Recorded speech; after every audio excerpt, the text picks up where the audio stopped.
তার জন্য হালকা একটু লঙ্কার গুঁড়ো দিলাম, দিয়ে একটু নেড়ে চেড়ে, কেননা যতই হোক উচ্ছের ঝাল, এটা একটু তো ঝাল ঝাল লাগবেই, একটু ঝাল না হলে ভালো লাগবে বলেন তো? নামটাই তো উচ্ছের ঝাল, তো উচ্ছের ঝালটা তো উচ্ছের ঝাল ঝালই তো হবে বলুন। দিয়ে উচ্ছের ঝালের সাথে আমি ওই যে পোস্ত, সর্ষে আর আদা বাটাটাকেও দিয়ে দিলাম, দিয়ে আমি একটু মিক্সিতে বাটিটাতে একটু জল দিয়ে নেবো, নিয়ে ওই জলটাকেও আবার দিয়ে দেবো। দেখুন ওইটা আগে কষে নিচ্ছে, দেখুন ওইভাবে হালকা হালকা। হ্যালো বন্ধুরা, আপনারা সবাই কেমন আছেন? এই দেখুন আজকের একটা রেসিপি নিয়ে চলে এসেছি। উচ্ছের ঝাল, উচ্ছে নিয়েছি, বেগুন নিয়েছি, আলু নিয়েছি। উচ্ছে বেগুন আলু দিয়ে আমি এই রেসিপিটা করে দেখাবো, উচ্ছের ঝাল। আপনাদের যদি ভালো লেগে থাকে প্লিজ প্লিজ একটা লাইক করবেন, একটা কমেন্ট করবেন, একটু শেয়ার করবেন আর ফলো করে দেবেন। ফেসবুক পেজ থেকে দেখলে ফেসবুক পেজটাকে ফলো করবেন, ইউটিউব চ্যানেল থেকে দেখলে ইউটিউবটাকে সাবস্ক্রাইব করে দেবেন। চলুন দেখুন, আমি প্রথমে কড়াইতে তেল দিয়ে দিচ্ছি। কড়াইটা আমি গরম হয়ে গেছে, কড়াই আমি তেল দিয়ে দিলাম। তেলটাও আমি গরম করে নেব, দেখুন তেলটা আমার গরম করার অপেক্ষা আছে। তেলটা আমার গরমও হয়ে গেছে। দেখুন উচ্ছেগুলো আমি দিয়ে দিচ্ছি।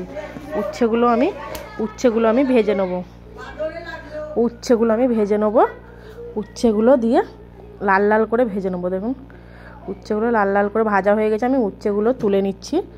উচ্ছেগুলো তুলে নিলাম।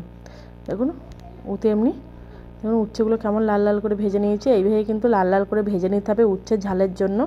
তারপরে বেগুনগুলো আমি ওই তেলেতে বেগুনগুলোও ভেজে নেব, ওই একই উপায়ে লাল লাল করে একদম ভেজে নেবো বেগুনগুলো খুব সুন্দর করে। দেখুন বেগুনগুলো আমার ভাজা হয়ে গেছে, বেগুনগুলো আমি তুলে নিলাম।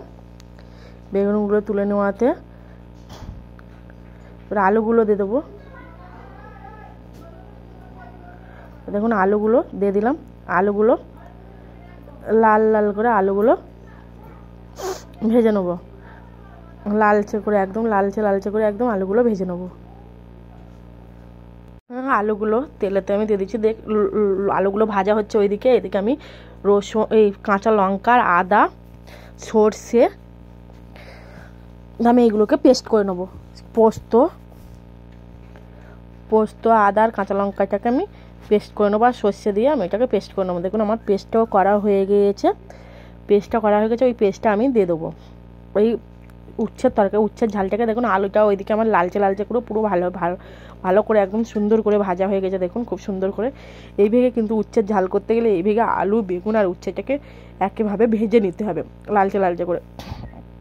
ভেজে নেওয়ার পরে আমি একটা শুকনো লঙ্কার ফোড়ন দিয়ে দিলাম। শুকনো লঙ্কা, তারপরে একটু পাঁচ ফোড়নটাকেও দিয়ে দিলাম ওইভাবে। দেখুন পাঁচ ফোড়নটাকেও দিয়ে দেবো। এই যে একটু পাঁচ ফোড়ন দিয়ে দিলাম, অল্প সামান্য দিলাম শুকনো লঙ্কার পাঁচ ফোড়ন। দেওয়ার পরে আমি একটু কাঁচা পেঁয়াজ কুচি দেবো অল্প করে। এই দেখুন অল্প করে আমি কাঁচা পেঁয়াজ কুচি দিচ্ছি।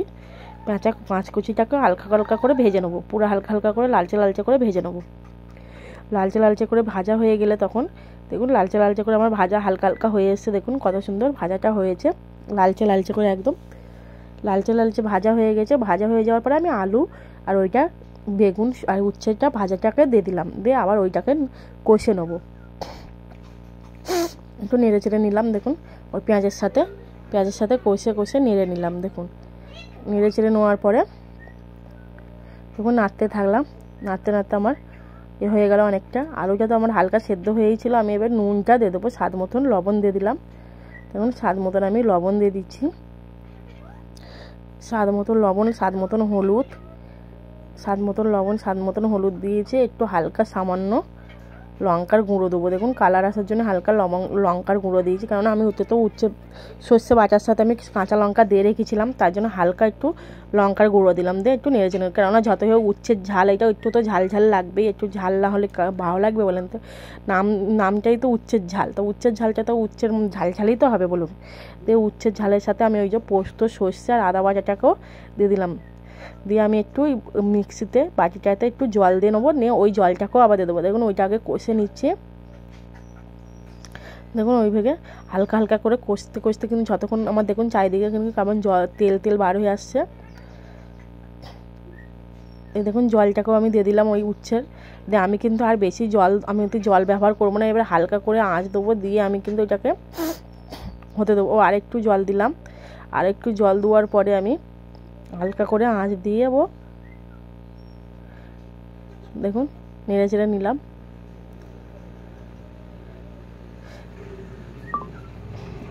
নেড়ে চেড়ে নিতে নিতে দেখুন ঝোলটা আমার কেমন ফুটে উঠছে। একটু হালকা চিনি দিয়ে দিলাম, চিনি ব্যবহার করলাম হালকা।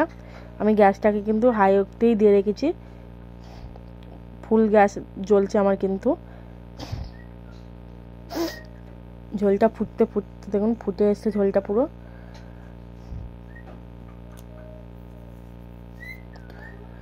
দেখুন আস্তে আস্তে করে ঝোলটা কতটা ফুটে গিয়েছে, চারিদিক দিয়ে কেমন হালকা হালকা করে তেল বার হয়েছে। দেখুন উচ্ছের ঝালের জন্য উচ্ছের ঝালটা কিন্তু প্রায় আমার হয়েছে। দেখুন চারিদিকে এবার খানিকক্ষণ আমি 5 মিনিট মতন হালকা আঁচ দিয়ে ঢাকা দিয়ে দেবো। দেখুন 5 মিনিট মতন ঢাকা দেওয়ার পরে 5 মিনিট হয়ে গেছে, আমি ঢাকাটা খুলে নিলাম। এই দেখুন চারিদিকে কেমন তেলটা বার হয়ে এসছে পুরো সর্ষে, এই উচ্ছের ঝালটা কত সুন্দর তেল বার হয়েছে। দেখুন আপনাদের যদি উচ্ছের ঝালটা অবশ্যই ভালো লেগে থাকে কিন্তু অবশ্যই কিন্তু একটা লাইক করবেন, লাইক কিন্তু করবেন। দেখুন আমার উচ্ছের ঝালটা রেডি। আপনাদের যদি ভালো লেগে থাকে অবশ্যই একটা লাইক করবেন, কমেন্টে জানাবেন কেমন হয়েছে, আর কে কে উচ্ছের ঝাল খেয়েছেন আর যারা যারা না খেয়েছেন এইভাবে অবশ্যই একবার বানিয়ে খাবেন। উচ্ছের ঝালটা খুব ভালো লাগে খেতে। আর যদি আপনাদের ভালো লেগে থাকে এইভাবে করে তাহলে একটা লাইক করবেন, কমেন্টে জানাবেন, শেয়ার করবেন। ফেসবুক পেজ থেকে হলে অবশ্যই ফেসবুক পেজটাকে ফলো করবেন, ইউটিউব চ্যানেল থেকে হলে ইউটিউব চ্যানেলটাকে সাবস্ক্রাইব করবেন। ভালো থাকবেন, সুস্থ থাকবেন। এখানে ভিডিওটাকে আমি শেষ